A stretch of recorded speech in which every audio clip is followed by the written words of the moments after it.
everybody, it's Nicole Byer here with some hot takes from Wayfair. A cozy corduroy sectional from Wayfair? Yeah, that's a hot take. Go on and add it to your cart and take it. A pink glam nightstand from Wayfair? Scalding hot take. Take it before I do. A mid-century modern cabinet from Wayfair that doubles as a wine bar? Do I have to say it? It's a hot take. Get it at wayfair.com and enjoy that free shipping too. Wayfair, every style, every home. This episode of the Damage Guild podcast is sponsored by listeners like you. Join the guild at patreon.com/damageguild to receive exclusive perks, member rewards, and bonus content. Last time on the Damage Guild podcast. You're telling me the invisibility potion malfunctioned? It was clearly not a potion of invisibility. It was like he was unable to overcome his fear. Now Erath is going to have to do lots and lots of push-ups so he can guard me with his life. We can weep together, Verrol, if you'd like. I would very much like that. If we're, safe in this tunnel, we want to stay here as long as possible, heal as best we can, put on all our stuff. The three of you compose yourselves and press on and set your sights back on Fosdale.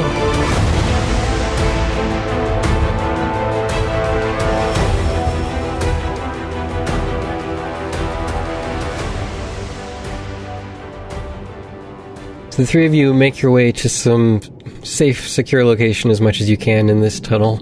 Bandage your wounds. Are you going to rest up for the night, or are you just going to wait until you're healed from magic and tending wounds? We're going to do both. Rest and heal. We need to be at full strength in case we get attacked on the way home. A tunnel like this, if we were getting assaulted, we would know the direction, and we just run the other way, unless they, pincer attack us. Ambush us, yeah. Yeah, unless they coordinate a pincer attack, we're pretty fast, except for me. You guys will get away. And then if they attack us from the front, then we end up having to run back toward the robots. Yeah. So, yeah, let's just rest. Yeah, we're just going to stay put where we are and rest and recover. If they attack us and we have to run towards the robots, we don't run towards the robots. We fight this new threat that's hopefully to the death. Weaker than the robots. Yes. Yeah. Agreed. Right. All right. That sounds good. Let's do that. Okay. So we bed down for the night. Mm-hmm. Yeah, very cramped. How wide is this? Can Kardain even lay down? Does my head touch? We probably have to sleep in single file to hide our numbers, I would imagine. Right. Do we just sardine ourselves? Yeah. Yeah, I mean, the path that you're on probably varies between 3 and 7 or 8 feet wide, depending on where you are exactly. Okay, well, we find the widest place that's nearby and set up camp there. So that we can lay next to each other instead of toe to head. Yeah, we're going for a Stairs of Cirith Ungol kind of situation where if we accidentally roll over in our sleep, we just tumble off the side. That's what I would like, please. Yeah, right. Yes. And you just reminded me, one time as a little kid, I fell asleep on the top step of my staircase and I woke up at the bottom. Really? Still alive? That's good. Wow, yeah, that's quite a feat. Apparently I slept through the fall because I didn't wake up until hours later. Wow, dang. Oh my gosh, that's amazing. Why isn't sleep rolling down the stairs a feat that you can take in D&D? Or sleep standing up. I mean, in Pathfinder 2nd Edition, I wouldn't be surprised if there is a feat like that, yeah. Because there's a feat for everything. Right. So anyway, you rest for the night, you tend your wounds, you eat copious amounts of cornucopia fruits. Yes. Mm-hmm. Cornucopious, as we like to call it. Hey, don't knock it. That's been nice. The fact that we haven't needed to roll medicine checks in our party comp is huge. It's kind of nice. I'm not knocking it at all. I rather prefer your fruit, Master Kardain. Well, I guess I could make it more to your liking. Verrol, I've been mostly producing fruit that Zara likes, but maybe you like something different. Yes, perhaps something a bit more sour to match your personality. Perhaps a nice lime. Just eat a lemon straight. Yes. Mm-hmm. Was that callback to when I got attacked by the lime tick? Oh, there you go. It could be. Oh, the giant ticks. You fortunately rest through the night without anything coming to attack you. Always good. Oh. Success. That's my favorite way to be to sleep, is not being attacked by something in the middle of the night. Brian, whisper me the spells you've prepped. Okay, totally. And I'll whisper you mine. I remembered to pick my spells ahead of time. Yes. I totally did. We're good at this game, I think. Yeah, we are. We're awesome.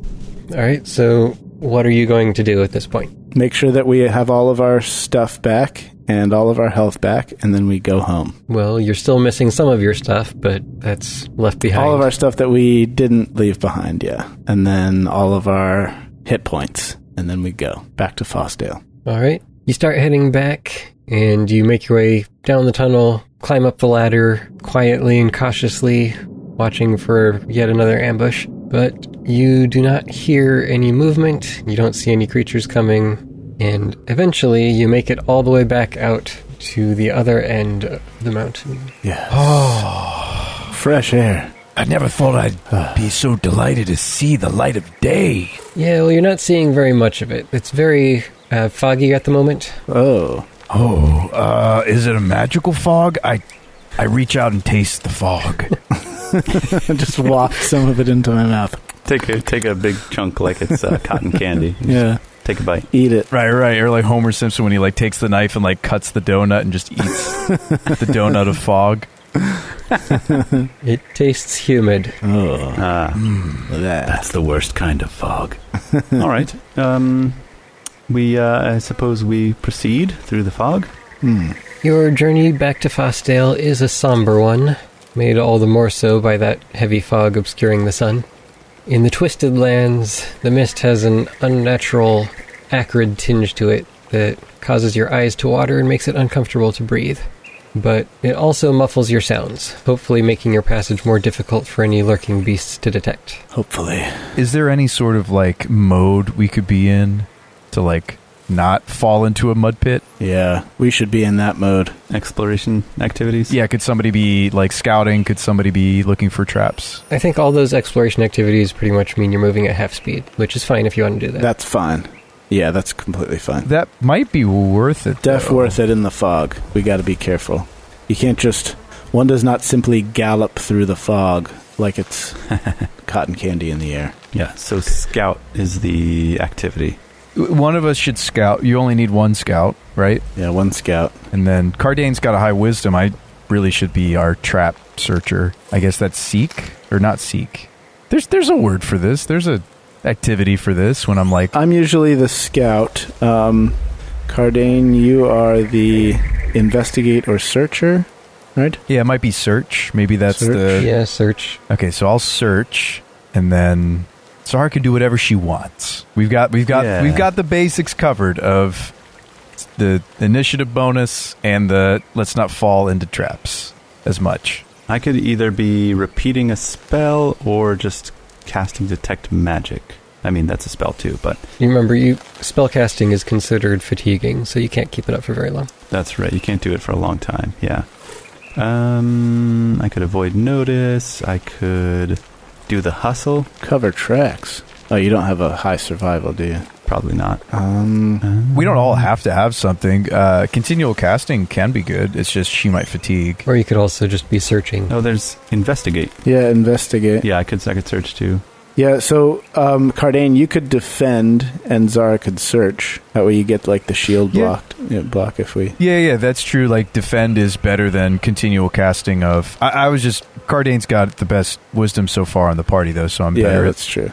Looking for hazards. And that might be important in this fog. Here's the thing, is like, we're covering the most important things, so like Brian could just do a flavor pick or something he wants to do. Yeah, I'll do investigate. Maybe Verrol has some cool, like, things that he can do. We just haven't discovered them yet. And then Brian could be the one to cover scouting with, like, Mr. Crowley helping him out and stuff. I think avoiding notice is the only other, like... cool thing that I'd be able to do. Are you good at that? Does that let you get a stealth on your initiative roll? You attempt to stealth to avoid notice, traveling at half speed. And that would give you a better initiative, wouldn't it, than based off your will? If you're avoiding notice at the start of an encounter, you usually roll a stealth instead of perception to both determine your initiative and to see if the enemy's noticed you. That's not bad. Yeah, that seems pretty cool in the fog. In Verrol's vein, you would essentially have an option to get a better initiative roll. So, why doesn't Zara cover scouting? I feel like that fits your character with Mr. Crowley being a natural scout. Yeah, totally. Yeah, I'll do that. That works. So I'll avoid notice. All right, I'll scout. Zara scouts, and you're going to search, Kardain? I'm going to search for traps. All right, cool. Okay. Keeping my dwarvish eyes peeled like a couple of onions. Dwarvish onions. So you continue to make your way back through the fog. You're being careful this time to avoid those muddy hazards that you've run into in the past and similar things. Yeah, I remember those. That's why I mentioned them. Easy to fall into when it's foggy. Yeah, true. Can never be too careful when you're in this fire swamp. So this fog seems rather persistent as it continues on through 2 full days of travel. Wow. Is it magical? Hang on. Have we not checked to try to see if it's magical this whole time? Well, if you do detect magic, you don't... I will cast detect magic. You don't sense anything new here. Okay. Are we used to this kind of weather in the Grove? In our valley? Fair Valley? It's not super common, but it is kind of a springtime fog. Sometimes it just settles in parts of the valley and doesn't really clear out for a while. Okay. I mean, it is the 20th of Germanium, Master Kardain, just so you're aware. That's true. You'd think I would know. It is the 20th of Germanium. You would think I would be more in tune with our cycles of weather. But, no, this seems really strange to me, but I guess it's possible. It does lighten up some during the afternoon, but there's just a lot of fog, occasionally interspersed with a light drizzle here and there, and that acrid flavor to it goes away once you've made it out of the polluted part of the land. Excellent. Okay. So the only significant dangers that you noticed along the way were some occasional sounds of animals moving somewhere off in the fog, but none of them ever came up to you within sight. So you're not sure what they were, but you left each other alone. Nice. And finally, on the 3rd day, you arrive at Fosdale late in the evening, thoroughly soaked and shivering. Good to be home. Ever the sight for sore eyes. Although one does wish it were under better circumstances. Mm-hmm. I can't believe he's really gone. Nor can I. On that note, I suppose I should deliver the news to Erath. Yes, indeed. You head back to the Anves Arms, and as you enter the room, Erath greets you with his usual polite, if tired, tone. Welcome back, sir. I suppose you would like me to see to your laundry. Yes, but first, I am so sorry to have to tell you this. In fact, you may wish to sit down. I have some news, I'm afraid. He looks around hesitantly. If I may, sir, where's Stoke? Did you send him off on another errand? Well, that's the thing, you see. I know how much you and Stoke tolerated each other. Alas, battle was joined and he did not make it. The truth is, Lady Zara sabotaged his potion of invisibility with one of her twisted hexes.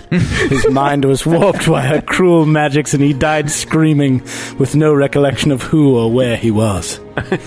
Only joking. I thought I'd add a dash of levity to an otherwise morose situation. Truthfully, he climbed down a rope and one of the robots cut it. We don't know if he survived. One day, when we are become more powerful than you can possibly imagine, we shall return to that place to avenge him. For now, we are forced to subsist on the uncertainties around his present condition. Erath draws back in shock briefly, closing his eyes and taking a few slow, deep breaths as he listens to the rest of the story. By the end, he's visibly calmed down somewhat. We must inform Lord Vanject immediately. As I'm sure you are aware, such an occurrence is cause to return to Chetforth with all haste. Furthermore, as it happens, we've already received a response regarding your previous findings, and your grandfather has declared your formal mission here complete for the time being. We have no further reason to stay. I see. Might we write a letter in advance of our arrival in Chetforth? There should be no need of that. We will be leaving promptly tomorrow morning. I see. I might inform my friends of our departure. Very well. I will say in that regard that all the necessary arrangements for the venture with Ebonvale Exports have been made. and anything else can be dealt with through written correspondence. In that case, it does seem that our business here is concluded. Indeed. I know you are not one to show emotion, Erath, but in this case, I shall permit a brief respite from your duties in order that you may grieve in the manner you see fit. You may have the rest of the day off if you so choose. Thank you, sir, but I must still have our things packed by morning. I understand. I will permit up to 3 tears and 1 wail of grief. Any more grieving than that shall not be tolerated. Yeah, I don't remember Erath being so tightwad. Was he always like this? I mean, yeah, he's a very serious sort of guy. He's like very, like to the point, and okay. Mm-hmm. I guess it's just been a while since we've interacted with him. I was just kind of like, whoa. Yeah, he means business. So I think I will go over to the Ebonvale estate to deliver the regrettable news. Zara and Kardain are both there, right? Yeah, I assume we would go back to my house. So I'll find you guys and gather you up and just say, in light of Stokes' possible demise, I regret to say that I've been summoned home. Or at least Erath thinks it best that we return to Chepforth at once. So I shall be leaving on the morrow. Verrol, I must say I am a bit saddened by this news. I feel I was just starting to warm up to you, perhaps in the slightest. I highly doubt it. You need not put a coat of sugar on it, my lady. Needless to say, I am a bit surprised. I imagined us traveling together all for some time. Kardain, what say you about this news? It really saddens me that you're leaving. I'm really not supposed to depart from a battle brother, but I suppose we can part ways for a time, but then we must rejoin. Well, we'll see about that. What if you asked the Lord Grandfather if he would send you to Tarndal to head off Moss? I've been meaning to go there because there's someone interesting there. Someone interesting? Do tell. Yeah, the Wardenborn. She leads it. She's the mayor there or something, but can't hurt to talk to a Wardenborn. Maybe she knows something about Mingledar or... Interesting. However, I'm afraid whatever adventures may lie in store for you, I cannot be a part of them. I always knew this arrangement was never meant to be permanent. I must return home in order to procure new resources, or perhaps my grandfather will have a completely different task for me next. But until then, I bid you both the best of luck, and it's been a pleasure, for the most part. Well, I don't want this to end. Yes, well, I suppose this is goodbye then. Verrol, it has been a pleasure working with you, much to my chagrin. You have proven yourself quite capable in battle, and, well, Mr. Crowley is going to miss you. That's what it comes down to. I see, yes, and I him. Mr. Crowley squawks. He has the finest pair of eyes that I've ever known in a bird. He's the only bird I've ever known, of course, but I will miss his magical abilities, and yours as well. Master Kardain, do not fear. I shall only be a stone's throw away from Fostdale, and I'm sure we'll see each other again. I mean, that makes it go over a little easier, Verrol. I still don't like the idea of us being a town or city apart. Well, I'm sure with time you'll hardly know I'm gone. I mean, don't you have your responsibilities at the Grove to tend to now? You can really immerse yourself in the work of growing the business and make us all and our fathers and grandfathers lots and lots of money. I'm sure that job will bring much purpose to your life. Yeah, it is going to be interesting juggling both the business grove but also the Grove, you know, like the area that I actually was told to watch over. But I'll do my best. You know, it'll be interesting. I'll be clocking in, clocking out. Some of it I'll get paid for, some of it I won't. Indeed. You know, it's good to do, it's good to do work that isn't for money sometimes. Like volunteer work. Certainly. Well, now you've got Grove double tendies. Certainly that must count for something in the organization of which you are a part. I actually probably lose a lot of points with the Grove Tenders. By getting paid? I fraternize with... Well, yeah, that I'm employed, that I fraternize with the locals instead of being standoffish, like your typical druid in the woods, like haven't, shaved in weeks. Right. Real artists don't do it for money, man. Yeah, don't sell out. They do it for the love and for the passion. Don't be a Grove sellout, man. And Zara, I guess you and I'll be a lot closer locationally, right? I mean, we could have lunch. I could bring some of those tomatoes. I could stay in your guest house in perpetuity. Actually, do you have housing for employees? Because my cabin's not as... I mean, I've never slept in the softest of beds until I started hanging around you two. Yes, that's true. I suppose you could stay in a guest room again tonight. We will be close indeed as long as we stay at least 5 feet apart at any given moment. I suppose we shall be neighbors. Yeah, I like the idea of that. Well, Verrol, if we're leaving now, if you're leaving now, leaving us, I'd like to get a battle brother hug. Yes, of course. Certainly. Speak with Erath and I shall have him arrange it briefly before our departure on the morrow. All right, I believe I have some time tomorrow. I believe I have some time and some spare clothes that I do not need for the occasion. Only kidding. Bring it in here, Master Kardain. Bring it in here. Let's get this over. Oh, you had me going for a second because you are weird about your clothes and boots. Yes, indeed. All right, and we go for a nice, as nice of a hug between a human and a dwarf can be had. Was had that day. Zara, why don't you let Mr. Crowley get in on this action on your behalf as well? And we let Mr. Yes, indeed, I shall. You summon Mr. Crowley or send him. Maybe Braun pops out of his cage and joins in. Wraps you up in vines. Yeah, envelops us in the warmth of nature. Uh-huh. Mr. Crowley puts you under his wings, and Zara walks over and pats Verrol on the shoulder a couple of times. And then backs away. Feel the love. And then after an uncomfortable long hug, we release. Uncomfortably long, yes. Lady Zara, I do have one request before I go. I imagine that someday we shall, in fact, become more powerful than you can possibly imagine. And at that time, we shall need to avenge Stokes' possible death. So if you find yourself with an hour or two of spare time, here or there, perhaps, you might research the weaknesses or possible weak points of Ward Tech automatons, so that we might be better prepared next time. Did we end up shipping or keeping some of their scrap that we could study? Yes, he sent it back. I sent a robo-dog to my grandfather for his collection. Yeah, shoot. Okay, well, there goes that idea. Because it's like, this wouldn't be in the records easily, would it? I mean, you never know. Zara could just go study the robot dog. If someone took record of it, took note of it, then it might be in the annals somewhere. Yeah, you never know. Anyway, just a thought. Good day. Yes, good idea. I'll try to spend some time researching them. Safe travels to you, Verrol. Thank you, and good luck to you all as well. Don't be a stranger. Yes.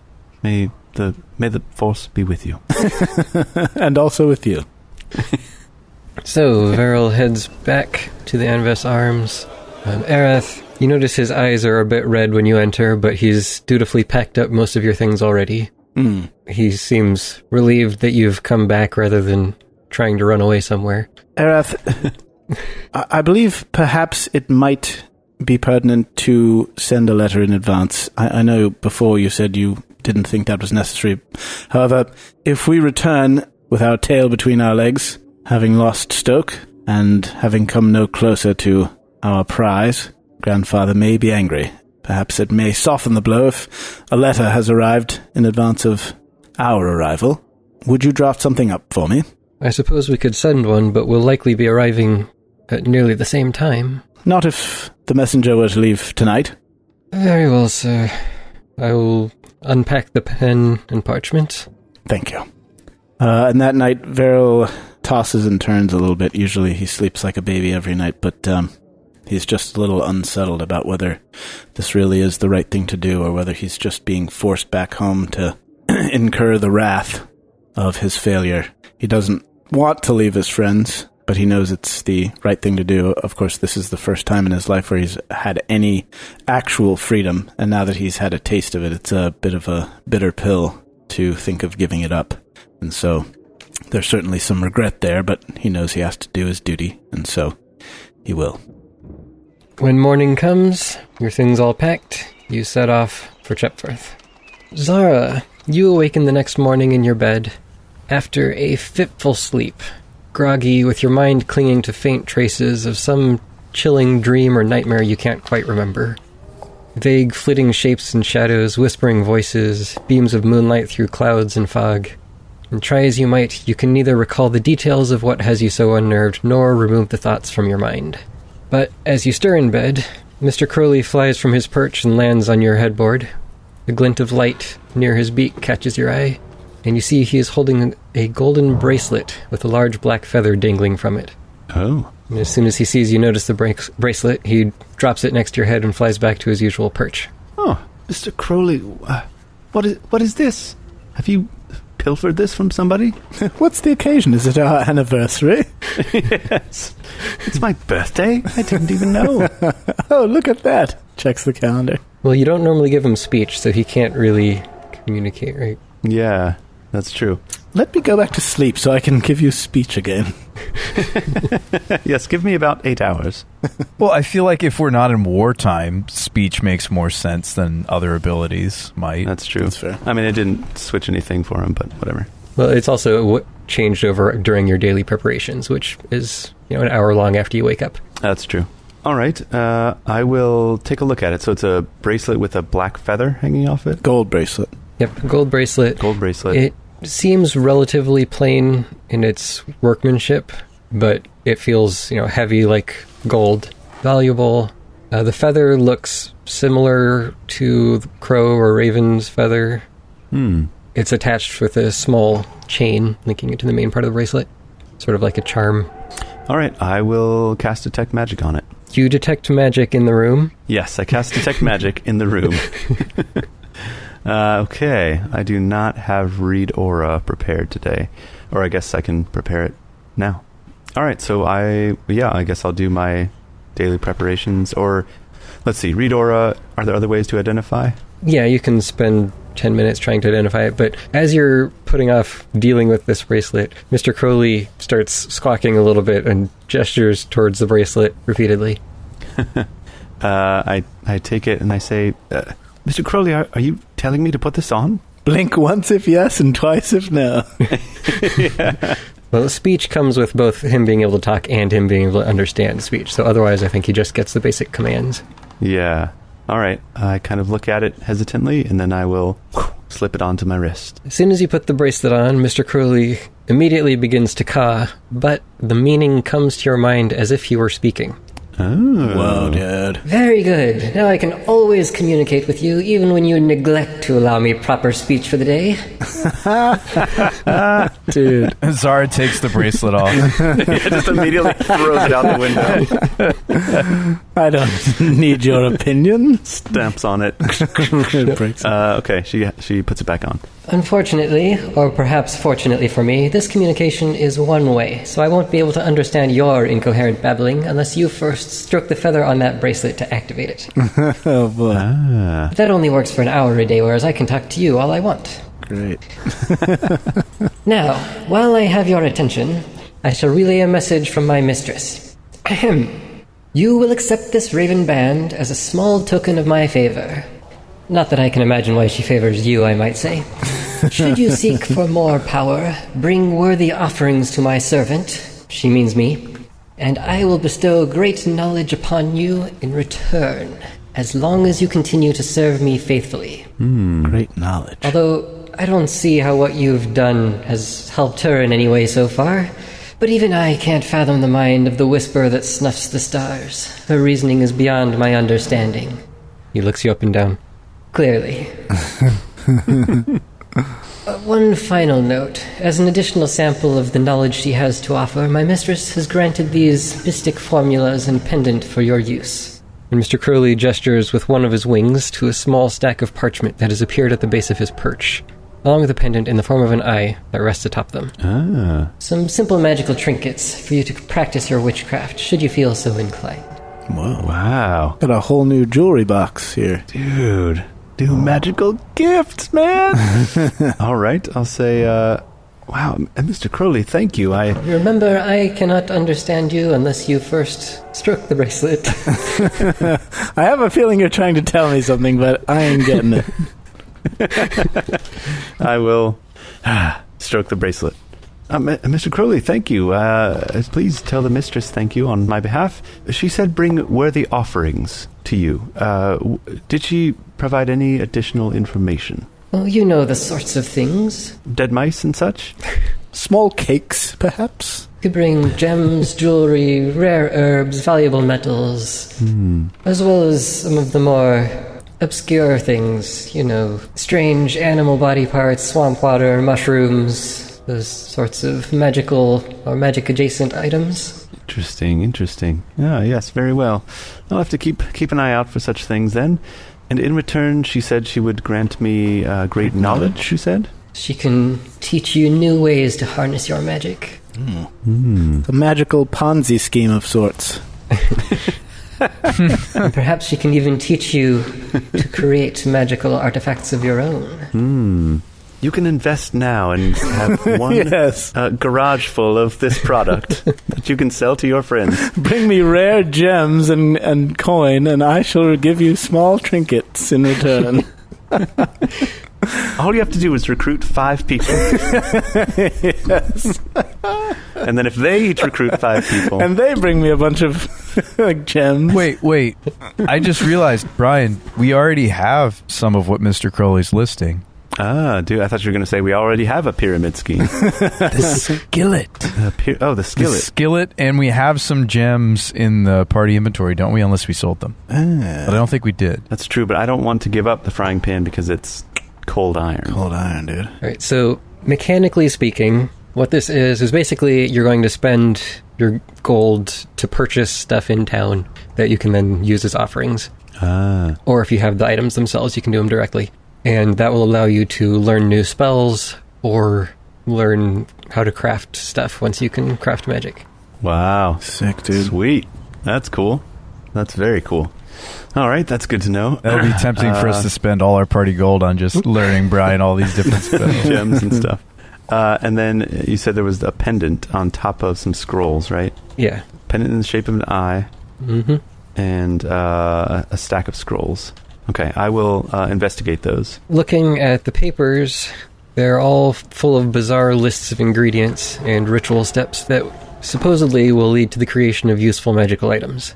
And the pendant, you don't see anything just by looking at it, but... Do you know anything about this, Mr. Crowley, what this does? Something to assist you with your witchcraft, I believe. Very well. I'll put the pendant on.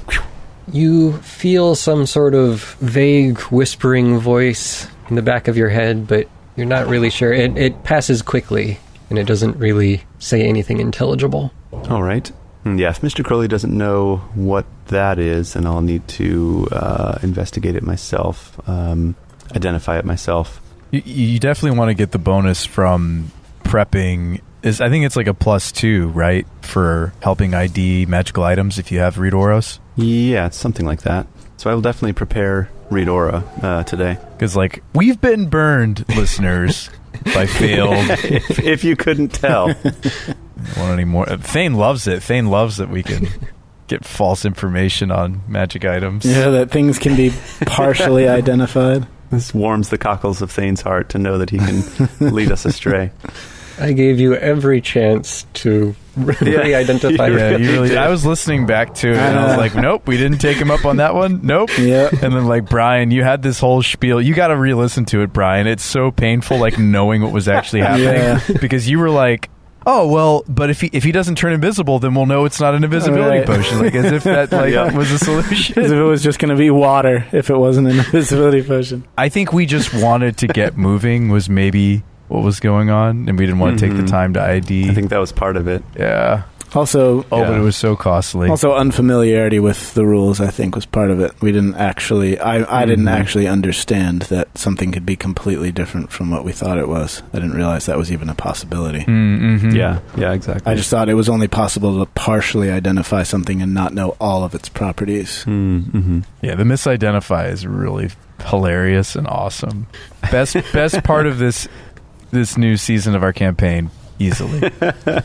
It's just like so funny that it worked out that way, that it happened to be that potion, and that we happened to give it to Stoke at that moment, and he happened to run off, to the other edge. And fortunate that it wasn't one of us. Well, it would have been more fortunate if you were considering drinking it before you went into the room. So if you had, you would have run back toward where we were in the tunnel. Yeah. And then we would have been able to sort things out, but yeah. Well, but that might have also, like Stokes running aggroed the bots. Yeah. So, like, if we had stirred things up, triggered the bots, then maybe Stoke would be dead for sure right now. Could be. Versus the way that it played out, maybe he's alive. Yeah. If they had been alerted before she entered the room while she was running back. Right. Anyway. And we also got our stuff. That's what's most important right now. Yes. Losing Stoke was. The gear. Yep. All right, so I will do my daily preparations, prep, read aura, and then I'll cast it on the pendant. So yeah, +2 circumstance bonus to identify magic. It's always good when the game master's giving you these items. And he hands out freebies. I don't know if it's freebies. My take is that we are in a very, magically dumb world. And so, for a witch or a wizard, it's, really important to be able to, walk amongst magical society. This is not a Harry Potter world. Yeah, true. So I don't necessarily see this as a handout, as you need a way to be able to get to this stuff. It's also partially from pity because of our failed conquests. We haven't been able to partake in the spoils of battle. Don't get me wrong; these things are cool. Please, Thane, don't let my stupid remarks make you take this cool stuff away from Brian. Mr. Crowley snatches everything up and flies off with it. Never mind. Leaves. Yeah, if you don't want it, I didn't like you anyway. All right, so I posted the identify checks. Okay, there's my secret roll. Yeah, you aren't sure on the details completely, but from what you can figure out, this is much like what Mr. Crowley said. It's something that will help you in your various sorts of witchcraft. You can feel the whispers of it, and occasionally gives you some sort of information or maybe insight into something, but you're not sure exactly what's going on. Okay. Well, that seems useful and creepy. Yeah, I mean, creepy is kind of my whole shtick, so I dig it. Cool. And so and I can talk to him for 1 hour a day. Is it telepathic with the band, with the Raven band? No, that one I'm just going to go ahead and fully identify for you, because he mostly explained it already. Okay. So this allows you to understand what ravens are saying. Any kind of raven, not just Mr. Crowley. Ah, okay. And then once per day for an hour, you can activate it to be able to speak with animals, to birds. Nice. To ravens or all birds? To all birds. It's the speak with animals spell. Okay, very cool. Awesome. Speak with birds. Yeah. All right. I would like to speak to my father and just see if he has any other tasks for me. He says, not quite at the moment, but soon, I suspect. Very good, Father. I will stay around the premises and send for me when you need me. I'm, as always, your servant. And Kardain, I believe you had mentioned going to see Dervin. Yeah, I mean, as soon as I get a day off from the Grove, I definitely want to spend that day off to visit Dervin. Okay. But real quick, technically, I'm getting to engage in the earn an income activity, don't I? Oh, yeah. Downtime. Since we set up this whole convoluted... I'm going to cash that in. Every day that Kardain works, I want to get the earn an income, if possible. Since you're planning on doing things besides just working here over the next while... You're not going to be spending the whole time earning income. So let's just say you get... Right. I'll get a pay cut for every day I skip work, right? It makes sense. Let's just say you get 5 rolls on that chart. You can make them whenever you want. Oh. Okay. Get that money. So you make it back up to Dervin's house, and he welcomes you inside. Good to see you, Kardain. Dervin, it's good to see you too. How you doing? How you holding up? How are those bones doing? And I give him a nice bone-crushing hug. I didn't give him time to interpose his staff this time. I beat him to it. You feel his back snapping a few times as you realign his spine. Oh gosh. Okay. I release. I ease up. Oh, sorry. And Kardain is tried for murder. I've been feeling all right up until now. Rubs his Here, let me crack your back the other way. And I give him a nice therapeutic, like chiropractors do. Yeah, I'm working on my chiropractor's license in my spare time. That's got to be an archetype for Pathfinder, right? Chiropractor. Acupuncturist, maybe. Yeah. Combat chiropractic. All right, so I'll snap his back the other way. A chiropractor who only kills people in combat by snapping their necks. He just sneaks up behind people like a monk or a rogue chiropractor. You know, I've been wanting to see you. I've been wanting to see you too, Dervin. I've been thinking about what we talked about last time, but you go first, please. Well, I've been studying the samples that you brought me. Oh, yeah, the rotting, weird tiger dog thing. Yes. How'd it go? That's the one. So far, from what I've found and what you've told me, it appears that the strange substance in the water is leaking directly from a fractured ley line, and thus draws upon the essence of the very world itself for its power. Oh. Only the Wardens had the means to truly understand and harness the ley lines, and as far as I and the other Grove Tenders are aware, that knowledge was never passed on to the rest of the world.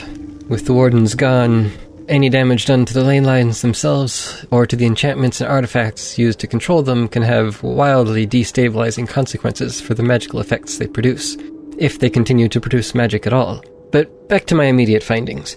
As you have seen, the substance is capable of inducing mutations in plants and animals. I haven't had enough time for long-term studies, but from what I have been able to glean from its magical aura and my limited observations, these mutations should often begin benign, or even helpful, such as increased growth rates, hardier and stronger strains, and so on.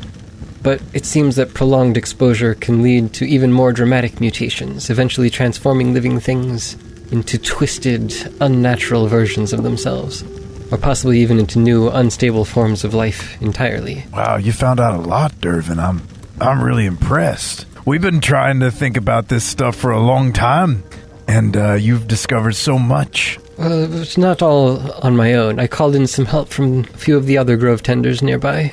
Oh, who might they be? I don't think I've met them yet. People with names. Don't ask questions. Yes, I'd like each of their first and last names. Dervin, I'm sure I'll get to meet them someday. Well, that's really exciting. I know you were saying I wasn't maybe ready to go to the greater meetings or whatever when the Grove Tenders get together, however that works. But I think I'm ready now. I've seen death. Stoke is maybe dead. That's news. Oh, that's terrible news. And I saw an arboreal that was mutated and dead, and I know your heart is hurt to hear that, but I wanted you to know. There's two of them. He lowers his head, sadly, hearing about both Stoke and the arboreals. It is unfortunate to hear about your friend. It is also a shame that even the arboreals have succumbed to the poison. They must have felt the pain of the forest and gone there to try to ease its suffering, but were unable to stave off the magic on their own. You know, while the Grove Tenders and Arboreals have never quite been friends due to our differences in what we view as best for the land, the two groups have largely managed to come to an understanding that, given our lack of numbers overall, we would each tend the areas of the forest we could manage, and the result would be better than if only one of our groups were present. As such, our relationship tends to be cordial, but when truly dire circumstances arise, we have been known to contact each other for aid. However, perhaps this time it would be more prudent to issue them a warning to stay away and call on the other Grove Tenders only. They are notoriously difficult to contact, but perhaps we can find a way to arrange that. Well, I hate to ask you, but you wouldn't happen to have any more of those special seeds for growing things, would you? I can grow all sorts of things, but what is it that you are looking for? Can you grow Stoke back? Or the reincarnation spell? He gives a sad smile and puts his hand on your shoulder. I know you must be feeling sorrowful, Kardain, but sadly, that is beyond my powers. If you could just grow me a staff of healing, I guess I'll have to settle for that.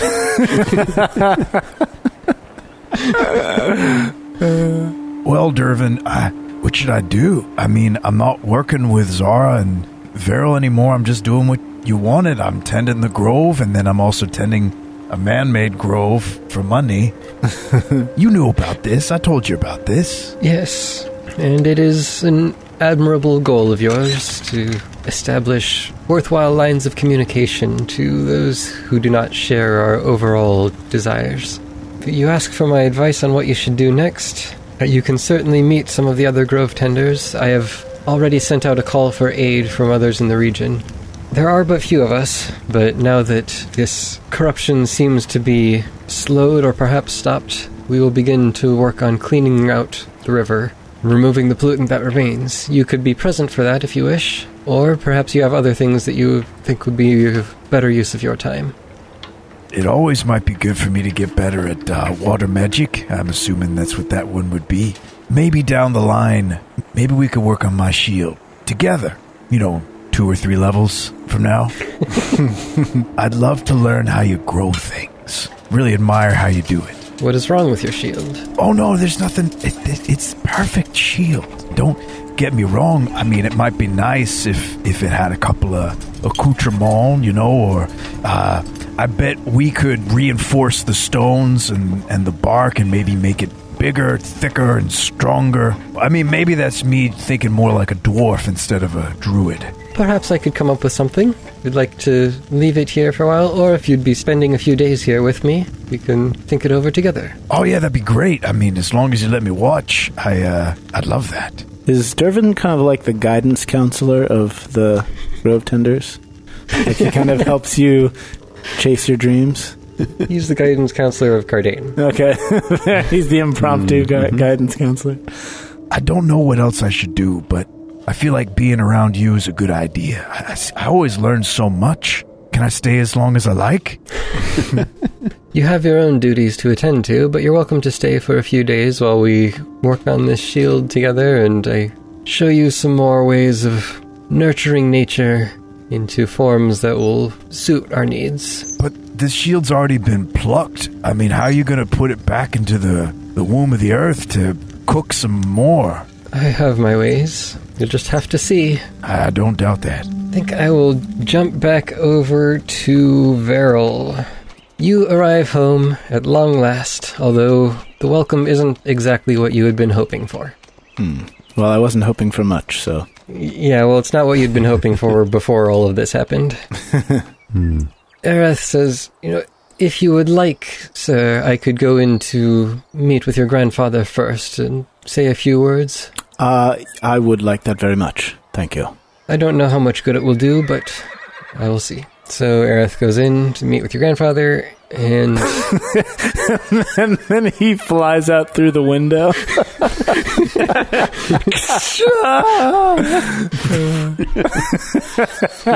He comes out looking a bit paler than when he entered, and says, your grandfather has summoned you. Yes. I was afraid of that. Thank you, Aerith. I give him a little pat on the shoulder as I pass. I gulp. A few other men whom you recognize as being like advisors and council members and stuff are making their way out towards the front entrance as you're walking back towards the meeting area. Yes, of course. Right before I go through the doors, I just do the head tilt from side to side, jump up and down. A couple of deep breaths. Neck crack. Yeah. Okay, you can do this. And I go in.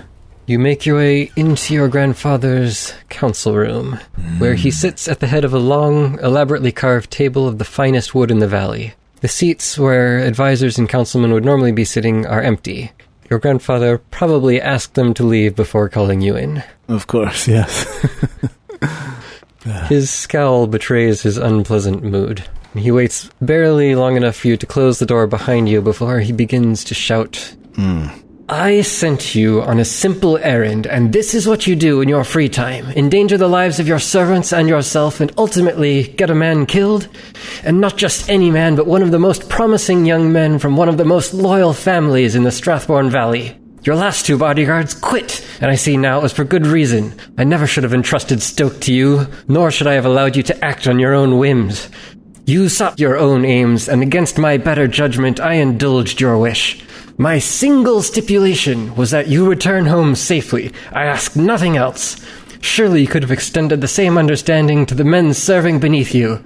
Your actions have cost us a fine young man cut down in his prime.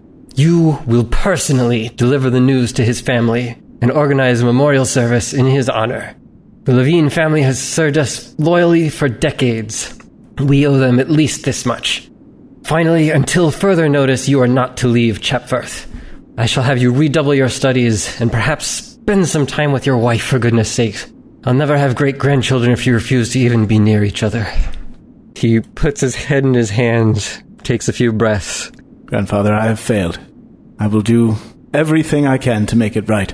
Does it matter that Stoke maybe survived? I think for all intents and purposes, we have to assume that he's dead. Oh, okay. So we don't want to give his family false hope. Yeah, exactly. Well, I mean, you can go into as much detail or as little detail as you want about what happened, but I think we as players, too, should assume that he's dead. I shall speak more about the situation that led to Stoke's possible demise, but maybe now is not the time. I expect to hear a full report of everything over the coming days. He seems exhausted more than anything at the moment. Verrol, you truly are my last hope. You have made great progress these last few years, but you have much left to learn, and you continue to make such terrible blunders. Please, before I die, I want to know that the Van Jek name is in good hands. Now, go. I have a great deal to think about. Verrol just puts his heels together and gives a quick nod with tears in his eyes and hurries out of the room. A few of the servants who were just outside are taking great efforts to not look at you. Pretend like they didn't hear anything. Yeah. They all scatter in different directions as soon as the door opens. Yeah, they were all listening at the door. There's an old fur trapper who works for my grandfather on the premises by the name of Keister Brogue, who's been kind of like a bit of a mentor at times to me, and so I think I'll go over to the little area where some of the servants and trades people live on the property and see if there is anybody around to talk to and to seek out a friendly face. If you're looking for Keister, you can find him. He's there cleaning off a recent hide. Welcome back, Master Verrol. Keister, it's good to see you. Finding good quarry these days? Things have been decent. Nothing to write home about. Good. I fear I may have angered Grandfather, but I hope you are spared the brunt of it. Not exactly new. I take a seat and just begin to chat with him about his life and his family and give him a rough overview of our adventures while I was gone. He continues to work the whole time you're talking, but he pays close attention. He's always been an excellent listener. Asks questions at the right times, but lets you speak when he just is there to listen. Hearing about Stoke, his work falters for a moment, then he puts down his tools and comes over to you and says, I've lost a few good friends in my days. It's always hard seeing them go. You'll make it through this, and I'm sure his family will as well. Yes, that's just the thing, you see. The fall that we think may have taken his life also may not have been severe enough to do so. And if there is anyone I know who could survive in such harsh conditions as exist on the other side of the mountain, it is Stoke. Well, I can't argue with that. Indeed. I'm not entirely certain how to approach his family with this news, knowing that there may be a chance he is still alive. I would say it's best not to give them false hope, but if that hope isn't false and you truly believe there's a chance, then by all means let them know. Just make sure that you are honest in how likely you think that outcome is. I suppose I should not dally. Then it is best that I deliver the news and they hear it from me before they may hear it. So I think I shall take my leave. Thank you, Keister. I We'll see you again soon. See you soon. I'm going to get washed up from the journey, get all nice and clean and freshened up. I'll put on some of my best clothes to look nice, and then I'll grab a horse from the stables and ride out to the house of Stokes' family. When you arrive there, you can hear already, it sounds like the mother's working busily in the kitchen, and you can see you see his two brothers outside, the older one teaching the younger one some sword play. Oh boy, this is going to be tough. Yeah. I think I need to speak to just his parents first and let them break the news to his brothers later, maybe? Maybe that's the best way to go about it? Maybe? I think... I don't know. I think I'm going to do that. So I'll tie my horse off wherever there's an available fence or something. You have known Stoke for a long time. You know his family as well, but not as well as you know Stoke, because you didn't deal with him directly as much. His parents are both about 50 years old, and then his older brother, Carrick, then Stoke, then his sister, Taylor, and his youngest brother, Eliak. As your grandfather said, they're all valued relations and servants to your household, and Carrick and Eliak in particular are soldiers or training to be soldiers and guardsmen, the personal guards of your grandfather's estate. All right, so I'll dismount, tie off my horse, and I'll stand watching them for a little while. Maybe put in a few pointers here or there when it comes to the sword play. Eliak kind of looks up to you and listens to your advice. Carrick defers to you politely, as one of his station is expected to do, but you can see that he's also got quite a bit of experience, and probably more than you do with the sword, so... Oh, well, keep at it, boys. Looking good. Thank you, sir. Might I have a word with your mother and father, if he is here? Yes, just a moment. Eliak, why don't you run off and fetch father? So he runs off, and Carrick opens up the door and says, Mother, Master Verrol Vanject would like to speak with you and father. Just a moment. You hear some dishes clattering, and she steps outside, wiping her hands with her apron. Mrs. Levine, if I might have a word inside with you and your husband. It seems like she is detecting something wrong with your voice. Maybe it's the folded American flag that I have in my hand. Come inside, please. Oh, no. Thank you. So this is a relatively humble home, at least compared to Harrogate Hall. There are plenty of private spaces that you can go off to have your conversation. She leads you into a side room, and Stoke's father comes in. You have something you needed to see us about? Mr. Levine, I shake his hand. He shakes back politely. Yes, why don't we all have a seat? His mother sits down. This isn't good, is it? No, I'm afraid the news is not good. Let me begin by saying that Stoke was the finest man who ever served under me. Arya immediately begins crying. Please, hear me out. We do not know for certain that he is dead. However, we were separated from him under circumstances most dire. We traveled to the far side of the mountains where we were attacked by strange mechanical creatures who were quick to overwhelm us. Stoke imbibed a potion that was regrettably mislabeled, and it caused him to be overcome with fear. He fled our assailants to the edge of a great precipice and began climbing down a rope. That rope was cut. His mother gasps. Her cries become louder. We fear the worst, but we know that Stoke is a resilient man and a resourceful one. If he survived the fall, he would at least have removed himself from the purview of our foes, and so it is quite possible that he still lives. Unfortunately, we were forced to flee the scene ourselves, and only barely survived. First and foremost, I am sorry.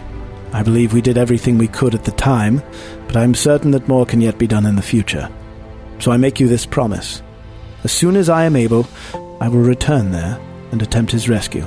Alliston has kept his composure through this, with some difficulty. He reaches out to you, puts his hand on your shoulder, and says, I thank you for all that you have done, and for what you say you will do.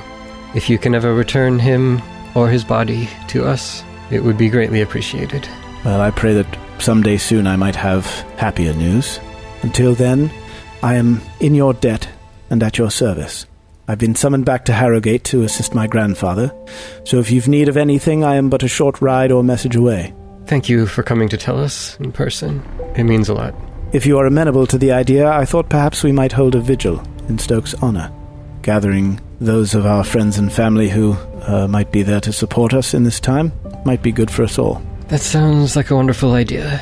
He glances down at his wife. I don't think we're in the right frame of mind at the moment to arrange such a thing. Fear not, I shall make the arrangements and take care of it all. Yes, of course. Thank you again. I shall take my leave. I do not wish to trouble you further, but you will hear from me again soon. He just nods, gets down onto his knees, and embraces his wife to start trying to comfort her as she's sobbing. I'll give them a shallow bow and take my leave. You step outside, walking past the two brothers who are still practicing their swordplay. They nod politely to you as you pass through. Yeah, I give them a nod in return and try not to look too somber about it. And then I let my horse feel my spurs.